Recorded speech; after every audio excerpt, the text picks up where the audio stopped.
Hi friends, welcome to my channel নেয়ার kitchen blog. আজকে আমি মুরগির মাংস রান্না করবো, সেই জন্য মুরগির মাংসটা কড়াইতে নিয়ে নিচ্ছি, মেখে নিব। তো স্বাদ মতো লবণ দিয়ে দিচ্ছি, হলুদ গুঁড়ো দিয়ে দিচ্ছি হাফ চা চামচের কম, শুকনো লঙ্কা গুঁড়ো দিয়ে দিচ্ছি এক চামচ, চা চামচের, জিরে গুঁড়ো দিয়ে দিচ্ছি হাফ চা চামচ, ধনে গুঁড়ো দিয়ে দিচ্ছি হাফ চা চামচের কম। তো গরম মশলা ওগুলো ফাঁকি ছিল, ওগুলো দিয়ে দিচ্ছি সামান্য সামান্য করে। এগুলো ছোটো এলাচ বড় এলাচে ফাঁকি করে নিয়েছিলাম আগের থেকে আমি, তো ওগুলো সামান্য আমি দিয়ে দিচ্ছি। এগুলো দিলে মাংসের টেস্টও বেড়ে যাবে সেই জন্যে। তো এগুলো আদা রসুনের ছেঁচে নিয়েছি, ওগুলো দিয়ে দিচ্ছি আমি। আর 3টা কাঁচা লঙ্কা কেটে নিয়েছি, ওগুলো দিয়ে দিচ্ছি, পাল্টি করে কেটে নিয়েছি, ওগুলো দিয়ে দিচ্ছি। পেঁয়াজ দিয়ে দিচ্ছি আমি, একটা পেঁয়াজ কেটে নিয়েছিলাম আমি, ওটা দিয়ে দিচ্ছি। তারপরে তেল দিয়ে দিচ্ছি আমি। এখন ভালো করে মেখে নেব, এগুলা ভালো করে মেখে নিচ্ছি। দেখুন, বহুত দিন পর আজকে আমাদের ঘরে মাংস রান্না করা হচ্ছে, মুরগি মাংস। তো বানপানি, তো আজকে বানপানিটা কমছে, সেই জন্য বাজারে মুরগিও পাওয়া গেছে। তো আমার হাজব্যান্ড নিয়ে এসেছে যায়। তো এখন আমি গ্যাসটা জ্বালিয়ে দিব। দেখুন, জ্বালিয়ে দিচ্ছি। তারপর আমি কড়াইটা দিয়ে দিচ্ছি, দিয়ে 2টা আমি ছোটো এলাচ দিয়ে দিচ্ছি। দেখুন, ভেজে নেব এগুলো আমি। পেঁয়াজ দিয়ে দিচ্ছি, সামান্য তেল দিয়ে দিচ্ছি। এগুলো আমি ভাজনা উঠাবো। এগুলো ভাজিয়ে উঠানোর পর আমি ছেঁচে দিব, বা পাটায় ভালো করে পিষিয়ে দিব সবজি হওয়ার আগে। সেই জন্য এগুলো ভেজে নিচ্ছি আমি। দেখুন,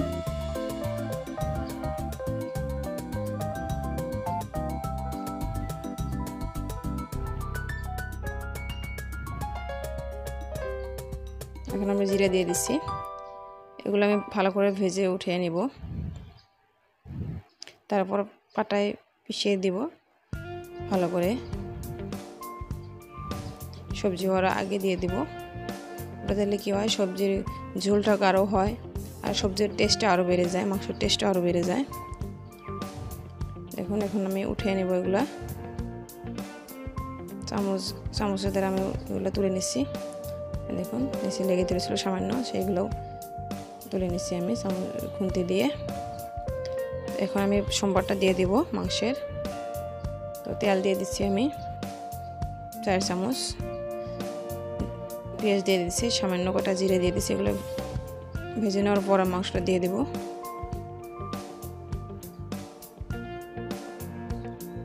এখন ভাজা হয়ে গেছে, তো মাংসটা আমি দিয়ে দিচ্ছি।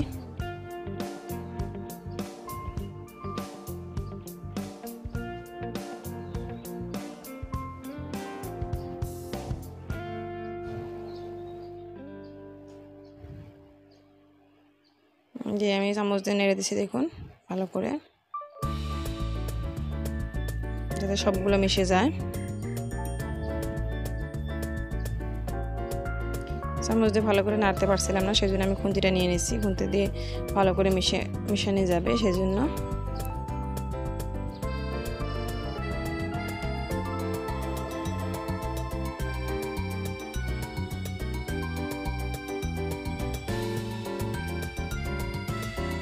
এখন আমি ঢেকে দিব।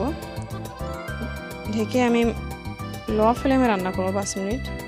যেহেতু মাংসটা মাখানোর পরে আমি ঢেকে রাখছি না, সেই জন্য আমি লো ফ্লেমে রান্না করব 5 মিনিট, যাতে মাংসটা ভালো করে ম্যারিনেট হয়। দেখুন, 5 মিনিট হয়ে গেছে।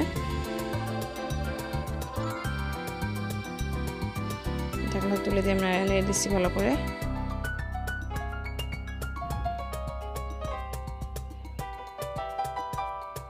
সামান্য জল দিয়ে দিচ্ছি, দিয়ে কষিয়ে নিব।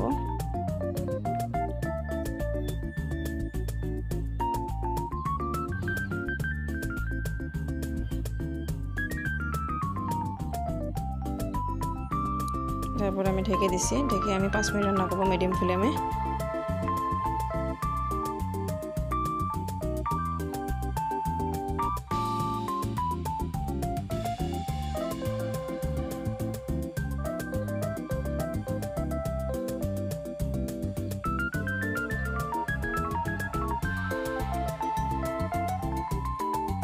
পাঁচ মিনিট হয়ে গেছে, আমি ঢাকনাটা তুলে দিচ্ছি। দেখুন কি সুন্দর হয়েছে মাংসটা।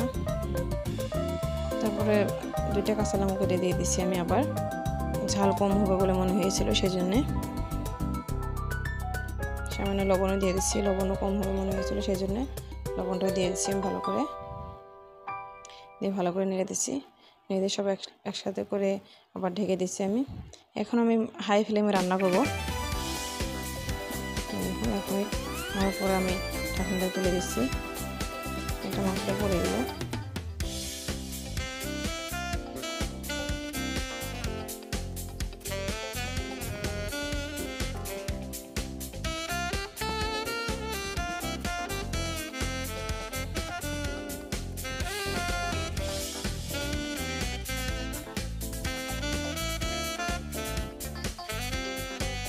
ভালো করে নেড়ে দিচ্ছি আমি।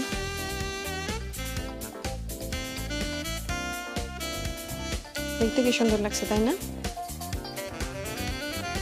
সবজিটা আমার তো এখনই খেতে ইচ্ছে গেছে, যেহেতু বহুত দিন হলো আমাদের ঘরে চিকেন রান্না করা হচ্ছে না, আজকে হচ্ছে।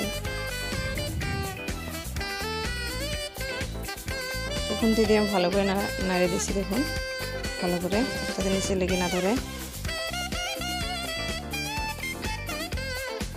এখন আমি রান্নার জলটা দিয়ে দিব। 1.5 কাপ জল দিয়ে দিচ্ছি আমি, দিয়ে নেড়ে দিচ্ছি দেখুন।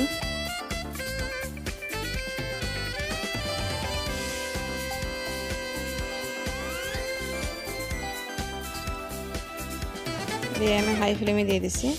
1.5 কাপ জল দিয়ে দিয়েছিলাম, তাও মনে হলো কম হবে ঝোলটা, যেহেতু ঝোল লাগবে। আজকে সবজি পিঠে বানাবো, চাউলের পিঠা, সেই জন্য ঝোল তো লাগবে সবজির, সেই জন্য আমি আরও অল্প জল দিয়ে দিচ্ছি ঝোলটা বেশি করার জন্য। এগুলা রসুন পুড়ে গেছে, সেই জন্য উপরে বেশি উঠছে দেখুন।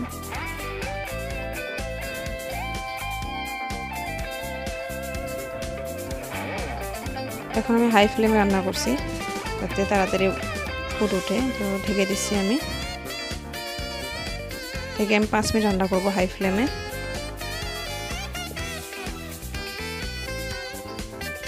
5 মিনিট হয়ে গেছে, দেখুন কি সুন্দর ফুট উঠছে।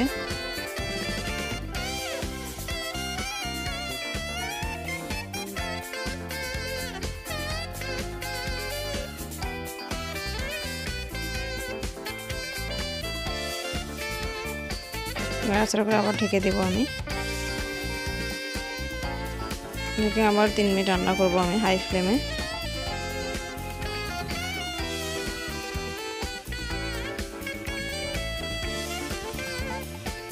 3 মিনিট হয়ে গেছে,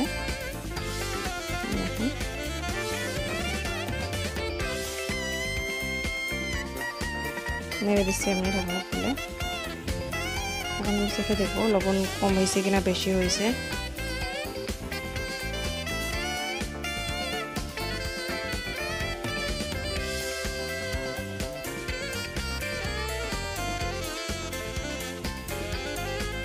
এগুলা রসুন উপরে ভেসে উঠছে, ওগুলো ফেলে দিচ্ছি আমি। এখন আমি ঢেকে দিচ্ছি। ঢেকে আমি 2 মিনিট রান্না করব মিডিয়াম ফ্লেমে। এখন 2 মিনিট হয়ে গেছে, দেখুন ঝোলটা অনেকটাও কমে গেছে।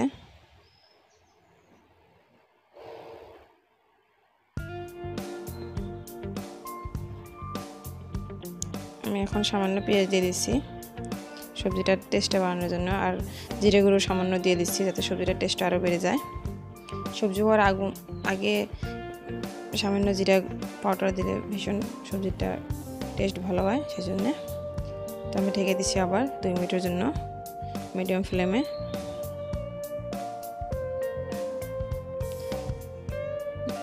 2 মিনিট হয়ে গেছে, তো আমি ঢাকনাটা তুলে দিচ্ছি। সবজিটা অলমোস্ট হয়ে গেছে আমার। যদি আপনাদের ভিডিওটা ভালো লাগে নিশ্চয়ই like, share, comment and please subscribe করতে ভুলবেন না। আপনারা কী ধরনের রেসিপি চান নিশ্চয়ই বলে দেবেন কমেন্টে, আমি চেষ্টা করব সেই ধরনের রেসিপি বানানোর জন্য। তো লবণ কম হয়েছিল, আমি এখন লবণ দিয়ে দিচ্ছি সামান্য, দিয়ে নেড়ে দিচ্ছি ভালো করে। এখন আমার সবজি অলমোস্ট হয়ে গেছে।